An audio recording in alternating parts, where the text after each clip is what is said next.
I think the idea came to us after Mr. Garibaldi's funeral. He was our junior high school gym teacher, a lovable nut job, and I think just about everybody liked him. We went to the service, of course, and as we passed by the excavator in the graveyard, I remember Nate saying something like, "Being buried alive is my worst fear." We stopped and peered down the hole. It wasn't finished yet. The ground more or less frozen solid, but they were about halfway done. I could see Nate shuddering as he carefully glanced over the edge.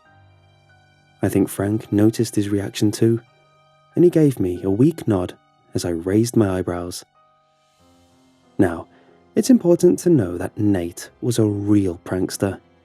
He loved getting one over on us, Frank and me, and he'd been taking great pleasure in doing so for the better part of our lives. The three of us go back all the way to kindergarten, and I remember very vividly the first time he pranked me. He pulled out the chair from under me as I sat down, and I ended up sprawling on the floor helplessly.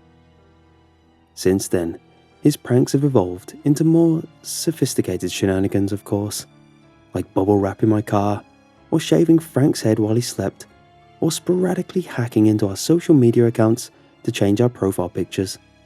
Harmless stuff like that. But we were getting pretty sick of it. It was like he believed the prankster persona to be the cornerstone of his identity. Like he'd cease to exist without it. Like his entire life revolved around screwing people over. It was getting pretty damn tiresome, I'll tell you that much. So, Frank and I had been discussing it for weeks. How to prank him back. How to make him realize just how bad it can make you feel. Because talking to him about it didn't yield anything. He'd just make excuses or call us pussies or whatever, and eventually just change the subject entirely. So that was that then. We couldn't resolve it peacefully. We had to hit him back, and hard. So I came up with a plan. It was pretty straightforward, but the genius was in the simplicity of it. We'd construct a makeshift coffin, basically a wooden box, get him blackout drunk, no hard feet, and place him in it when he passed out. We'd nail the thing shut, shovel a handful of dirt around for that extra flair of authenticity, and wait patiently until he woke up, eventually freaking the hell out. Then we'd open the box, after letting him sweat for a few minutes, and do the old point and laugh. It was the perfect prank. Correction, it would have been the perfect prank if we had just followed the plan. And to be fair, everything started great. We threw a party at Frank's, and I made sure to spike Nate's drink whenever he wasn't paying attention. At midnight, he was wasted. And to top it off, we got him to take an extra few shots just to make sure he'd reached the wanted level of dead drunk. After the party cleared out, we carried him to the garage where we had set up the box, placed him in there, nailed the lid shut, and shoveled some dirt around him. It was perfect. Now, all we had to do was wait. But it soon got dreadfully boring. So we went back to the house and kept drinking until we both just passed out. I woke up with a terrible hangover 12 hours later. All I could think about was getting home, so that's just what I did. I left Frank snoring on the couch and spent the rest of the day trying not to move at all. As far as I know, that's exactly what Frank did as well. Yes, you guessed it. We completely forgot about Nate. Look, it was a pretty bad thing to do, I know. Not the coffin thing, he totally had that coming. But forgetting we put him in there in the first place? Yeah, definitely bad. I was lounging on my couch when everything suddenly came back to me, and I immediately panicked and called Frank. Asshole wasn't responding, probably still passed out. So I rushed over there, heading straight for the garage. The box was open and empty. I let out a sigh of relief. He probably kicked the thing open and got out. No big deal. But upon closer inspection, I noticed something else. Vomit, feces, pee, blood, and claw marks on the lid. Holy hell, he must have totally lost it in there. There's no telling how long he'd been trapped, but it didn't really matter. The sense of horror, confusion, and utter dread he must have experienced. It made my stomach churn just thinking about it. He had to be furious at us. I tried calling him over and over, but got no response. I sent him several messages asking if he was okay, and made sure to apologize profusely, but I don't think he even read them. I got Frank to do the same, but nothing. It was like he was ignoring us, and with good reason, some would claim. I had a class with him the following Monday, and I was truly dreading having to face him. What would he do? How would he react? Whatever he did, I knew I deserved it.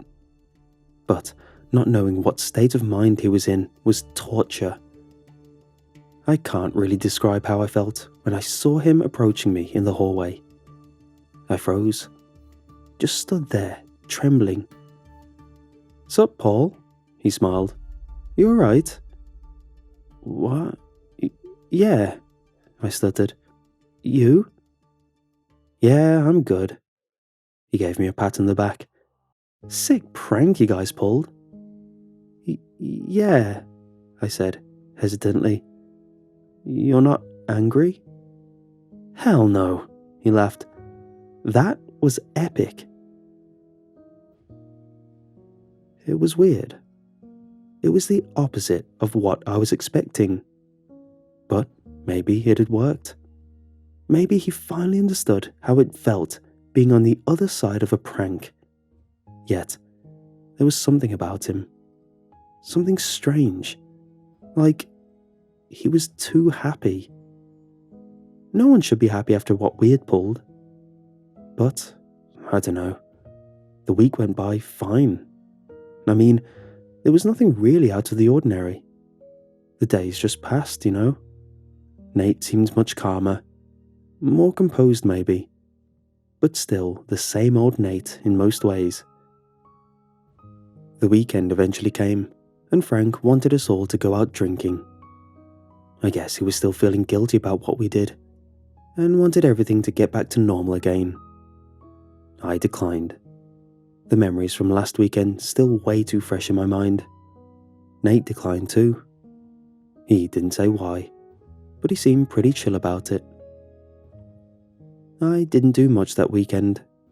Played some games, hung out with my brother, just chilled. I couldn't stop thinking about that box though. The horror Nate had to go through. It just kept coming back to me. Kept haunting me. It didn't add up. He should be livid. But he wasn't. He didn't show any emotion. Like he was dead inside. Sunday morning, I got the call from Nate's mom. She wondered if I'd seen him. He'd been gone since Thursday. No one had heard from him. They were getting worried. He'd been horribly depressed, locking himself in his room, refusing to talk to anyone. Did I know why? What could have happened to him? What was going on with him? I couldn't tell her. Didn't have the guts to admit it to her. We'd broken him, Frank and me. Mostly me. I slouched down in the couch, feeling like an utter piece of crap. What was going on with him? How depressed was he? Could he be suicidal? No, not Nate. Or... My phone rang. It was Frank. I really didn't want to talk to him. Wasn't feeling it. But he just kept calling and calling and calling. "What the hell do you want, Frank?" I finally answered. "Paul? Paul!" His voice was barely audible and the connection was horrible. "Frank?" I asked. "What's going on? Where are you?" "You gotta help me, Paul," he yelled. "Help me!" "Calm down, Frank," I said. "What the hell is going on?" His voice was high-pitched and desperate, and I'm pretty sure he was crying, whimpering. "I'm buried, Paul," he screamed hysterically. "I'm in the coffin." "Wait, what? What coffin? Please, get me out." The connection worsened, and I could barely hear him. "Where are you?" "I'm not alone." His voice started fading. "Mr. Garibaldi is down here with me." The connection finally broke. I tried calling him back several times, but only got his voicemail. What did he mean Mr. Garibaldi was there with him? Mr. Garibaldi was dead. 6 feet under. Oh no. My phone buzzed. It was a text message. I looked at the sender, fumbled the phone, my hands trembling, my heart racing, adrenaline pumping.